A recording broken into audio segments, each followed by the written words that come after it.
আসসালামু আলাইকুম ওয়া রাহমাতুল্লাহ। প্রিয় জীবননগরবাসী, ভালো আছেন আপনারা সবাই? সেই বিকেল বেলা থেকে আপনারা প্রস্তুতি নিয়েছেন, আমরা আসবো, আপনারা কথা শুনবেন। বিকাল গড়িয়ে সন্ধ্যা গেছে, সন্ধ্যার পরে ঈশার নামাজও শেষ হয়ে গেছে, তারপরেও এই যে শত শত মানুষ এই জীবননগরের খোলা রাজপথে দাঁড়িয়ে আছেন, এই কারণে আপনাদের সকলকে জাতীয় নাগরিক পার্টি এনসিপির পক্ষ থেকে শুভেচ্ছা এবং অভিনন্দন।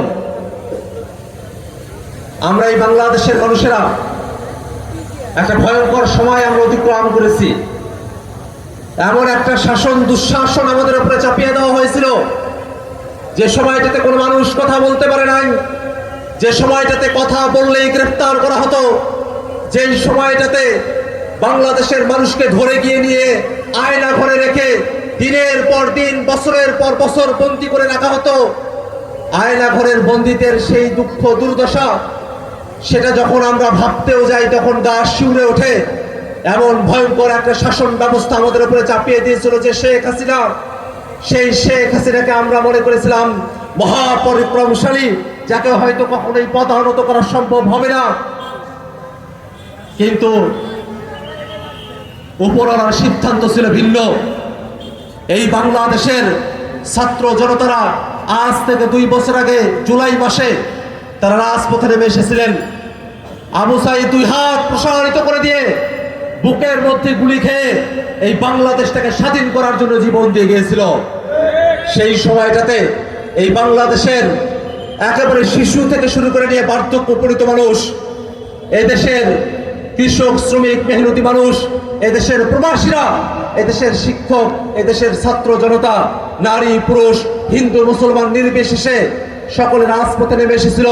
তারা সকলে মিলে তখন স্লোগান উঠিয়েছিল, শেখ হাসিনার পদত্যাগ দাবি করেছিল, আওয়ামী লীগের উৎখাতের জন্য তারা রাজপথে নেমে এসেছিল। তারা সেই সময়টাতে শুধু আওয়ামী লীগের উৎখাত নয়, আওয়ামী লীগ যে কায়দা কানুন কৌশলের মধ্য দিয়ে রাষ্ট্রটাকে পরিচালনা করে, সেই কায়দা কানুন কলা কৌশল যার মধ্য দিয়ে মানুষকে নিষ্পেষণ করা হয়, সে নিষ্পেষণী কায়দাগুলো থেকেও, সে নিষ্পেষণী রাষ্ট্র ব্যবস্থা থেকেও বাংলাদেশের মানুষ তখন মুক্তি চেয়েছিল। বাংলাদেশের মানুষ হাসিনাকে সরায় দিয়ে হাসিনার ব্যবস্থার মধ্যে অন্য কেউ এসে হাসিনাগিরি করবে, এই কারণে 24-এর অভ্যুত্থানে জীবন দেয় নাই। তারা একটা পরিবর্তন চেয়েছিল। বাংলাদেশের মানুষ সেই পরিবর্তনের আকাঙ্ক্ষা তারা ভোটে প্রয়োগ করেছে। যে গণভোট হয়েছে, সেই গণভোটে বাংলাদেশের 70% জনগণ তারা গণভোটে হ্যাঁর পক্ষে অবস্থান নিয়েছে। বাস্তবতা হচ্ছে এটাই, নির্বাচনের আগে বিএনপি গণভোটে হ্যাঁর পক্ষে প্রচারণায় নেমেছিল, তারা স্বতঃস্ফূর্তভাবে নামে নাই সত্য, কিন্তু জনগণের যে চাপ ছিল, তাদের কাছেও তো ইন্টেলিজেন্স রিপোর্ট থাকে, তারাও তো মানুষের সঙ্গে কিছুটা মেশে চাঁদাবাজির জন্য হলেও তো দোকানে দোকানে যেতে হয়। আড়ালে থেকেও তারা শুনতে পেরেছিল বাংলাদেশের মানুষেরা তারা গণভোটে হ্যাঁর পক্ষে অবস্থান নিয়েছে। এই কারণে নির্বাচনের আগে ভোট হারাবার ভয়ে তারা গণভোটের বিপক্ষে অবস্থান নেয় নাই, গণভোটের পক্ষে তারা অবস্থান নিয়েছিল। কিন্তু যখনই তারা ক্ষমতায় আসলো, তখনই প্রথম দিনই তারা গণভোটের সাথে বেইমানি করলো। তারা সংবিধান সংস্কার পরিষদের শপথ নিল না। তারা এটা জানালো যে বাংলাদেশের যে সংবিধান, এই সংবিধানে নাকি সংবিধান সংস্কার পরিষদের কথা নাই। এটা তো জানা কথা রে ভাই, আমরা তো সংবিধানের মধ্যে থেকে সংবিধান সংস্কার পরিষদের কথা বলি নাই, বরং সংবিধানে এই ব্যবস্থার সংস্কারটা, এই ব্যাপারের সমাধান নাই জন্যই আমরা জনগণের কাছে গিয়েছি। যদি সংবিধানের মধ্যে বিদ্যমান ব্যবস্থা নিয়ে সমাধান থাকতো, তাহলে আমাদেরকে জনগণের কাছে যাইতে হইতো না। সংবিধানের মধ্যে সমাধান নাই, সেই কারণে আমাদেরকে জনগণের কাছে যেতে হয়েছে। সংবিধানের থেকে বড় জনগণ, সেই জনগণ যখন রায় দিয়েছে, তখন সংবিধানের দোহাই দিয়ে গণভোটকে পিছিয়ে রাখার কোনো সুযোগ নাই। ভাইরা আমার, একটা সংবিধান সংশোধন কমিটি করা হয়েছে, এটা জাতির সঙ্গে একটা প্রতারণা। জাতি চেয়েছে বাংলাদেশে একটা নতুন ভিত্তিমূলের ভিত্তিতে, একটা নতুন কাঠামোতে, নতুন ভাবে একটা সংবিধান প্রণয়ন করা হবে। কিন্তু সেটা না করে আবারও কাটাছড়ার দিকে নিয়ে যাওয়া হয়েছে। ওই কাটাছড়া এমন একটা পরিস্থিতি তৈরি করতে পারে বাংলাদেশে, আজকে সংবিধান সংশোধন হবে, কালকে কোর্টে রিট হবে, তারপরে দেখা যাবে সেই সংবিধানের সংশোধনীকে স্থগিত করে দেওয়া হয়েছে, সেই সংশোধনীকে বাতিল করে দেওয়া হয়েছে। মানুষের যত আকাঙ্ক্ষা আছে সমস্ত কিছুকে ধূলিসাৎ করে দেওয়া হতে পারে। এমন ধরনের নীল নকশার দিকে বাংলাদেশকে আমরা যেতে দিতে পারি না। ভাইরা আমার, এই সংবিধানের দোহাই দিয়ে এখন একজন স্বৈরাচারের দোসর, কুখ্যাত মানি লন্ডারার, অর্থ পাচারকারী, ব্যাংক লুটেরা, ব্যাংক দখলকারী এবং গণহত্যার সহযোগী শাহাবুদ্দিন চুপ্পুকে সংবিধানের দোহাই দিয়ে তাকে বাঁচানোর একটা প্রচেষ্টা আমরা খেয়াল করছি। শাহাবুদ্দিন চুপ্পু বলে যারা গ্রেফতারের কথা বলছে তারা 51 অনুচ্ছেদ দেখুক। আবার আমাদের স্বরাষ্ট্রমন্ত্রীও বলে রাষ্ট্রপতিকে তো গ্রেফতার করা যায় না। আমরা বলতে চাই, শাহাবুদ্দিন চুপ্পু পদত্যাগ করার পরেও কি রাষ্ট্রপতি আছে নাকি? এখন তো ভারপ্রাপ্ত রাষ্ট্রপতি আছেন, আমাদের মাননীয় স্পিকার মহোদয় এখন রাষ্ট্রপতি আছেন। সেই রাষ্ট্রপতি যিনি এখন অ্যাক্টিং রাষ্ট্রপতি, যিনি দায়িত্ব পালন করছেন, তাকে তো আমরা গ্রেফতার করতে বলি নাই। রাষ্ট্রপতির দায় মুক্তির বিধান কোন চিরস্থায়ী বন্দোবস্ত না। যতক্ষণ রাষ্ট্রপতি ততক্ষণ 51 অনুচ্ছেদ বলে তার বিরুদ্ধে ক্রিমিনাল মামলা করা যায় না, কিন্তু যখন তিনি আর রাষ্ট্রপতি থাকেন না তখন তাকে গ্রেফতার করতে আর কোনো আইনি বাধা নাই। এই বাংলাদেশে এরশাদ যে স্বৈরাচার কায়েম করেছিল, তখন 90-এর আন্দোলনের পরে, অভ্যুত্থানের পরে 6 দিনের মাথায় এরশাদকে গ্রেফতার করা হয়েছিল। এরশাদ তো রাষ্ট্রপতির পদ থেকে 6 দিনের মাথায় যদি গ্রেফতার হতে পারে, যদি আমাদের অতীতের প্রেসিডেন্স থেকে থাকে, অতীতের যদি নজির থাকে, সে নজির থাকা সত্ত্বেও এমন ধরনের কথা বলা একটা মূর্খতার শামিল। জনগণকে আর মূর্খ করে রাখা যাবে না। জনগণ এটা জানে, এই বাংলাদেশে যারা স্বৈরাচার কায়েম করেছিল তাদের সব থেকে বড় দোসর ছিল এই শাহাবুদ্দিন চুপ্পু। ছাত্ররা তো তার কাছে গিয়েছিল 14 জুলাইতে, যে কোটা ব্যবস্থা সেটাতে একটা সুরাহা করে দেন, কিন্তু রাষ্ট্রের অভিভাবক হিসাবে শাহাবুদ্দিন চুপ্পু তখন শিক্ষার্থীদের পক্ষে অবস্থান নেয় নাই।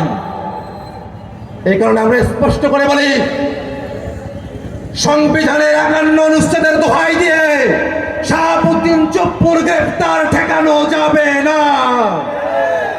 51 অনুচ্ছেদে শাহাবুদ্দিন চুপ্পুর গ্রেফতারের বিপক্ষে কোন ধরনের কোন সুরক্ষার অবশিষ্ট নাই। ভাইরা আমার, আমরা খেয়াল করে দেখছি এই বাংলাদেশ রাষ্ট্র কাঠামোটাকে একটা দলীয়করণের দিকে নিয়ে যাওয়া হচ্ছে।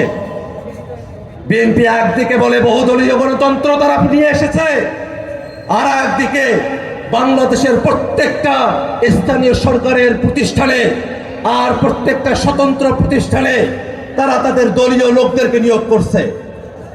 সিটি কর্পোরেশনে তাদের দলীয় লোক, ইউনিয়ন পরিষদেও তাদের দলীয় লোকদেরকে তারা বসাচ্ছে, জেলা পরিষদেও তারা তাদের দলীয় লোকদেরকে বসাচ্ছে।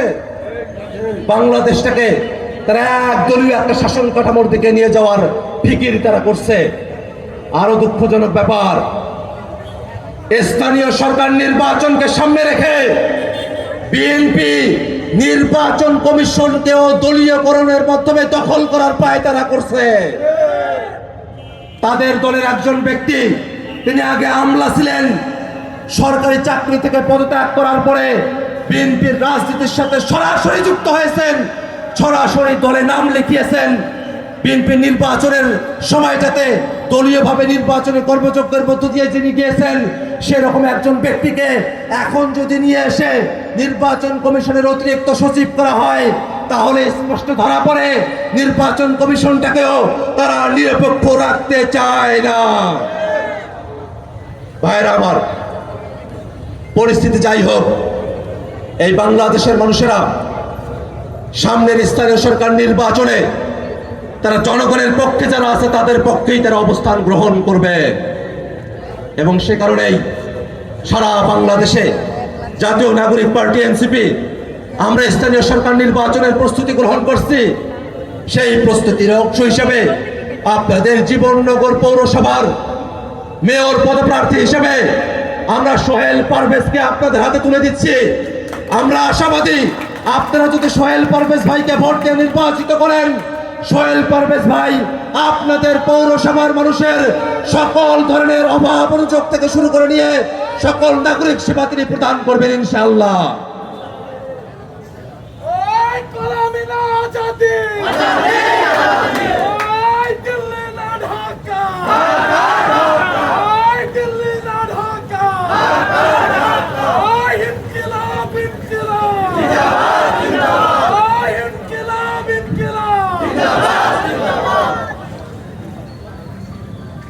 সুপ্রিয় জীবননগরবাসী, বক্তব্য দীর্ঘায়িত করব না।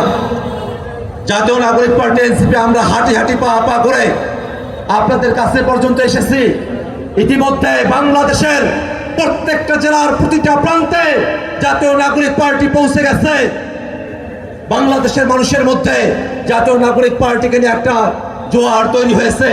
এমনকি এবারের জাতীয় নির্বাচনে বাংলাদেশের মানুষেরা জাতীয় নাগরিক পার্টিকে তৃতীয় বৃহত্তম রাজনৈতিক দল হিসেবে ভোটের মধ্য দিয়ে তারা স্বীকৃতি দিয়েছে। অথচ দুর্ভাগ্যের বিষয়, জেলা আইন শৃঙ্খলা কমিটিতে শুধু বিএনপির লোকদেরকে টাকা হয়, এনসিপির লোকদেরকে টাকা হয় না। আমরা বলতে চাই, আইন শৃঙ্খলার যদি বেহাল দশা থাকে, সরকার দল বিএনপির লোকেরা গিয়ে আইন শৃঙ্খলা মিটিংয়ে সেটা বলবে না। তারা বরং ক্ষমতার অপব্যবহার করবে। যদি আইন শৃঙ্খলা কমিটিগুলোকে সঠিকভাবে ফাংশন করাতে হয়, অবশ্যই প্রত্যেকটা জেলায় জেলায়, প্রত্যেকটা উপজেলায় উপজেলায় জাতীয় নাগরিক পার্টি এনসিপির প্রতিনিধিদেরকে আইন শৃঙ্খলা কমিটিতে রাখতে হবে। ভাইয়েরা আমার, আমরা কোনো ধরনের সিন্ডিকেট চাই না, আমরা জোর জবরদস্তি চাই না। আমরা একটা গণতান্ত্রিক প্রক্রিয়ার মধ্য দিয়ে এই বাংলাদেশটাকে আমরা এগিয়ে নিতে চাই। সেই যাত্রায় আমরা চাই না কেউ বাধা তৈরি করুক। যদি বাধা তৈরি করে, আমরা কিন্তু জীবন দেওয়ার জন্য প্রস্তুত থাকি সবসময়। কারণ 24 আমাদেরকে নতুন জীবন দিয়েছে, অতএব জীবনের ভয় আমরা আর করি না। ভাইরা আমার, জাতীয় নাগরিক পার্টি এনসিপি এই বাংলাদেশে একটা মধ্যমপন্থী জায়গা থেকে রাষ্ট্রীয় প্রতিষ্ঠানগুলোকে গণতন্ত্রের মধ্য দিয়ে স্বাধীনতা সার্বভৌমত্বকে রক্ষা করে একটা রাজনীতি প্রতিষ্ঠা করতে চায়, যে রাজনীতিতে এদেশের হিন্দু, মুসলমান, বৌদ্ধ, খ্রিস্টান সকলের অংশগ্রহণ থাকবে, এদেশের স্বাধীনতা সার্বভৌমত্ব রক্ষিত হবে, এমন একটা রাজনীতি আমরা প্রতিষ্ঠা করতে চাই। আমাদের কাছে খবর এসেছে 2 দিন আগে এই জীবননগরে 4 জন ভারতীয় নাগরিককে পুশিং করানো হয়েছে। এখনো পর্যন্ত বাংলাদেশের আইন শৃঙ্খলা বাহিনী তাদেরকে ট্রেস করতে পারে নাই, তাদের ব্যাপারে ব্যবস্থা নিতে পারে নাই। এমন ঝুঁকিপূর্ণ অবস্থায় বাংলাদেশের সীমান্তকে আমরা ফেলে রাখতে পারি না। যদি প্রয়োজন হয়, সীমান্ত রক্ষার যদি ডাক আসে, তাহলে এই জীবননগরবাসী কি সীমান্ত রক্ষার জন্য প্রস্তুত আছে? ভাইয়ের আমার, আমরা একটা নতুন দিনের কথা বলছি। সেই নতুনের দিনে এই জীবননগরে জাতীয় নাগরিক পার্টি এনসিপি একটা শক্তিশালী ঘাঁটি গড়ে তুলবে, এমন একটা আশাবাদ ব্যক্ত করে আপনাদের সকলকে আবারও ধন্যবাদ জানিয়ে আমি আমার সংক্ষিপ্ত বক্তব্য এখানেই শেষ করছি। ইনকিলাব জিন্দাবাদ।